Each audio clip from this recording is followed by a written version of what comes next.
setia kepada Undang-Undang Dasar Negara Republik Indonesia Undang-Undang Dasar Negara Republik Indonesia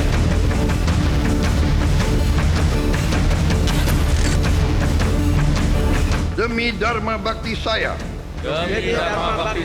kepada bangsa dan negara.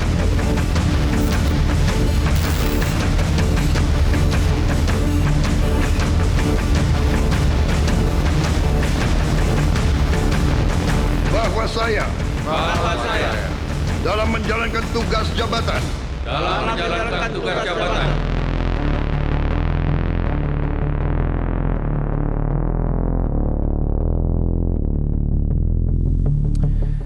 Menteri Koperasi Budi Aris Setiadi mencanangkan 3 upaya dasar memperbaiki ekosistem perkoperasian di Indonesia dalam 100 hari pertamanya. Ketiganya yakni digitalisasi koperasi, rebranding, dan revitalisasi koperasi, serta penguatan tata kelola dan SDM koperasi. Presiden Prabowo Subianto telah menugaskan Budi Aris Setiadi menjadi Menteri Koperasi. Sebelumnya di era pemerintahan Presiden ke-7 RI Joko Widodo, Budi Ari menjabat sebagai Menkominfo. Usai tak lagi bergabung dengan UMKM, Kementerian Koperasi diharapkan dapat melahirkan koperasi besar dari Indonesia yang bisa setara dengan koperasi besar dunia, seperti di Amerika dan negara lain. Dalam 100 hari pertama kerjanya, Menteri Koperasi Budi Aris Setiadi bakal melakukan 3 upaya mendasar dalam rangka memperbaiki ekosistem perkoperasian di Indonesia. Diakuinya pada saat ini rasio jumlah masyarakat Indonesia yang menjadi anggota koperasi masih sangat kecil. Jadi ada 3 hal yang saya lakukan dalam 100 hari ini. Yang pertama, digitalisasi koperasi. Yang kedua, rebranding koperasi. Karena koperasi ini sangat miris di Indonesia, di mana baru 27 juta orang berkoperasi, kurang dari 10% masyarakat Indonesia berkoperasi. Dibandingkan negara yang individualis, yang kapitalis, yang liberalis seperti Amerika Serikat, ternyata 125 juta warganya berkoperasi. Yang terakhir, kita akan perkuat tata kelola dan sumber daya manusia, karena itu 100 hari kita harus ngebut. Dan mudah-mudahan mesin di Kementerian Koperasi bisa kuat. Ya, lalu seperti apa gebrakan 100 hari kerja Kabinet Merah Putih pemerintahan Prabowo Gibran khususnya di bidang pemberdayaan koperasi? Kita akan membahasnya bersama dengan Menteri Koperasi Budi Aris Setiadi. Pak Budi, selamat malam. Selamat malam, mohon maaf saya di jalan ini. Ya, terima kasih atas waktunya bersama kami, Pak Budi. Semoga kemudian sinyalnya juga cukup baik supaya kita bisa berdiskusi dengan panjang. Pak Budi, sebelum kita berbicara lebih jauh mengenai rencana kerja dari Kementerian Koperasi, berapa lama waktu yang dibutuhkan kementerian ini untuk menyesuaikan nomenklatur yang baru ini, Pak Budi? Ya, kami mengharapkan kita bisa melakukan konsolidasi dan percepatan, terutama untuk SODK-nya. Dan juga penataan, karena ini kan sebelumnya sebuah kedeputian di Kementerian Koperasi dan UMKM. Ya. Karena bentuknya berubah menjadi kementerian, maka tentu saja kita memerlukan tata kelola dan sumber daya manusia yang lebih banyak dan juga lebih baik. Karena koperasi ini menjadi bagian penting bagi pergerakan ekonomi Indonesia ke depan. Seperti kita ketahui, koperasi ini kan ideologi ekonomi negara, seperti tercantum dalam pasal 33 Undang-Undang Dasar 45, di mana perekonomian disusun sebagai usaha bersama berasaskan kekeluargaan, yang tidak lain adalah koperasi. Dan koperasi ini kan shock guru ekonomi Indonesia, dan juga koperasi ini adalah prinsip gotong royong, kerjasama, dan juga bagaimana koperasi bisa dikelola dengan baik, sehingga membawa manfaat bagi peningkatan kesejahteraan masyarakat. Begitu, Mas. Ya. Ya, Pak Menteri, persoalan dalam koperasi yang menurut Pak Budi ini prioritas untuk diselesaikan itu apa, Pak Budi? Ya, saya sudah canangkan dalam 100 hari 3 hal yang harus dilakukan adalah yang pertama digitalisasi koperasi. Karena mengelola hampir 127.000 koperasi tentu memerlukan sistem. Yang kedua adalah rebranding koperasi agar partisipasi warga masyarakat untuk berkoperasi bisa meningkat. Karena data per hari ini baru 29 juta warga masyarakat Indonesia yang menjadi anggota koperasi atau berkoperasi. sehingga perlu peningkatan karena target kita dalam waktu 1 tahun ke depan ada 60 juta orang Indonesia aktif menjadi anggota koperasi. Dan yang ketiga adalah tata kelola dan sumber daya manusia, termasuk dalam hal ini adalah capacity building, pengelola maupun pengurus koperasi, sehingga koperasi ini bisa memberi manfaat yang baik bagi peningkatan kesejahteraan masyarakat. Begitu, Mas. Ya, Pak Budi, kenapa kemudian jumlah anggota koperasi di masyarakat Indonesia ini masih begitu kecil? Dan kenapa kemudian kita semua di sini begitu harus menjadi anggota koperasi? Kira-kira apa keuntungannya, Pak Budi? Justru itu, karena koperasi ini kan amanat konstitusi dan juga semangat negara ini didirikan. Bahwa kegiatan ekonomi yang paling baik di mata para pendiri bangsa kita ya berkoperasi. Nah, pertanyaannya kenapa selama ini koperasi belum menjadi alternatif yang baik bagi masyarakat untuk berusaha? Karena banyak masalah. Tentu saja kepercayaan masyarakat, kepercayaan publik terhadap koperasi masih dalam titik yang rendah, sehingga perlu melakukan rebranding dan meningkatkan kepercayaan masyarakat bahwa berkoperasi itu baik dan berkoperasi itu sesuai dengan jati diri kita sebagai anak bangsa. Karena fondasi negara ini didirikan itu usaha bersama, yang tidak lain dan tidak bukan adalah koperasi, begitu, Mas. Karena kita lihat banyak contoh-contoh di negara-negara yang maju itu koperasinya tumbuh subur dan kuat. Contohnya misalnya di Prancis itu Credit Agricole, bank terbesar nomor 2 di Prancis itu koperasi. Rabobank di Belanda koperasi. Ukmin Bank di Korea, juga Nippon Life itu juga koperasi. Jadi banyak sekali contoh negara-negara yang berhasil membesarkan koperasinya dan berguna dan bermanfaat bagi anggotanya. Nah, kita harus mendorong koperasi yang baik yang bisa memberi manfaat sebanyak-banyaknya bagi para anggotanya. Begitu, Mas. Baik. Pak Budi tadi menyampaikan mengenai penyaluran kredit ya. Nah, kita tahu bahwa penyaluran kredit ini tampaknya masyarakat tidak memilih koperasi sebagai alternatif pembiayaan ataupun pendanaan dibandingkan dengan perbankan begitu ya, Pak Budi ya. Ini masyarakat ini kok tampaknya kenyataannya lebih banyak memilih pinjol begitu untuk mencari pendanaan begitu untuk berusaha.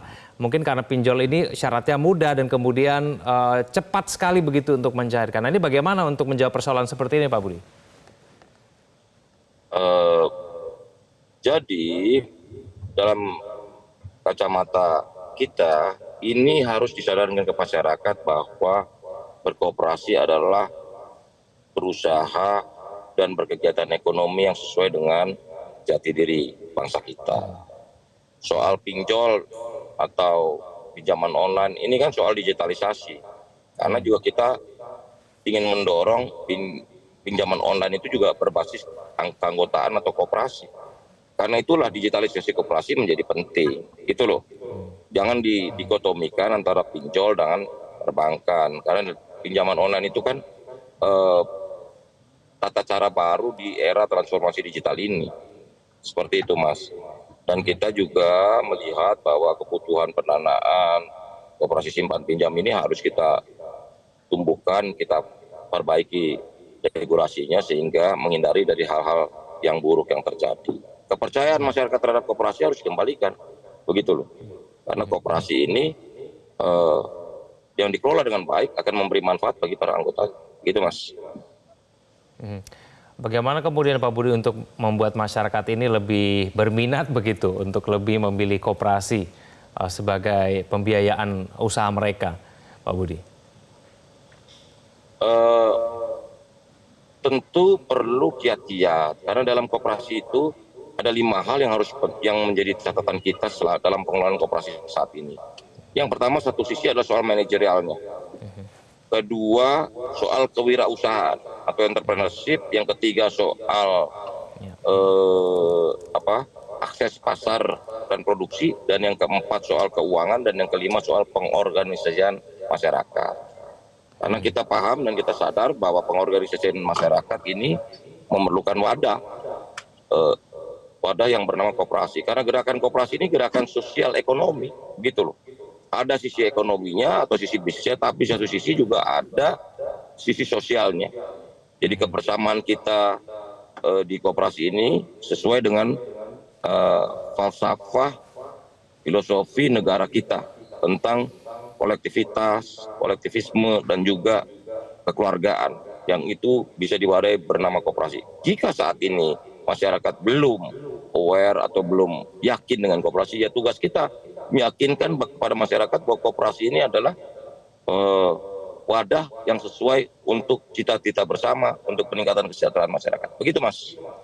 Ya, Pak Budi, mungkin mungkin cukup banyak masyarakat yang aware adanya koperasi, tapi mungkin ada sejumlah kasus koperasi bermasalah yang kemudian mungkin saja membuat masyarakat ini tidak yakin begitu dengan keanggotaan menjadi anggota dari koperasi. Nah, ini bagaimana nih, Pak Budi? Ada tidak sedikit koperasi yang bermasalah begitu, mereka mengumpulkan uang dari anggotanya tapi kemudian malah uangnya disalahgunakan.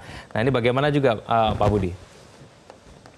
Itu tadi yang saya bilang, tantangan pertama manajerial, bahwa kita tidak mengelak bahwa banyak atau ada beberapa koperasi yang bermasalah karena lalai dalam manajerial. Tadi kan saya sebut tadi, koperasi itu isu yang pertama manajerial.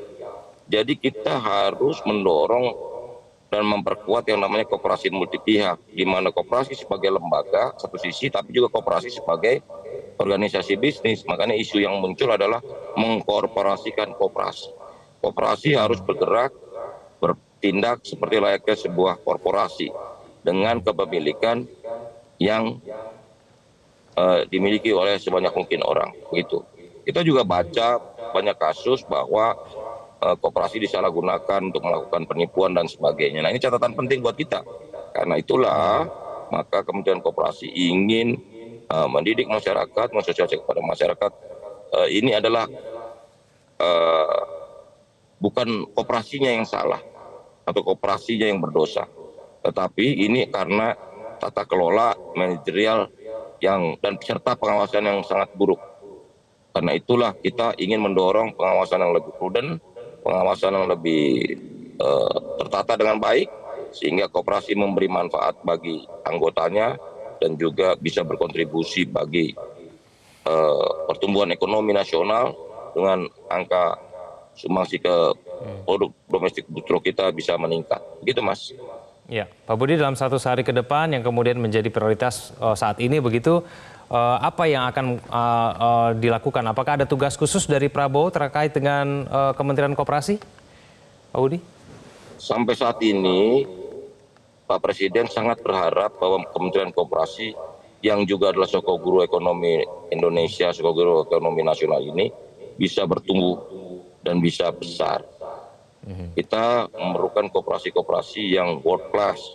Karena itulah kita mendorong tumbuhnya semangat berkoperasi. Karena ukuran saya bukan jumlah koperasi, tapi jumlah masyarakat atau warga yang ingin berkoperasi. Khususnya dari kalangan muda, Gen Z, agar kembali tertarik untuk berkoperasi sebagai usaha bersama.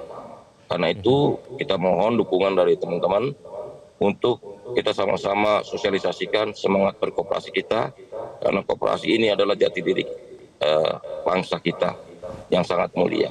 Begitu. Baik, Pak Budi, ada target khusus dalam 100 hari ini, Pak Budi?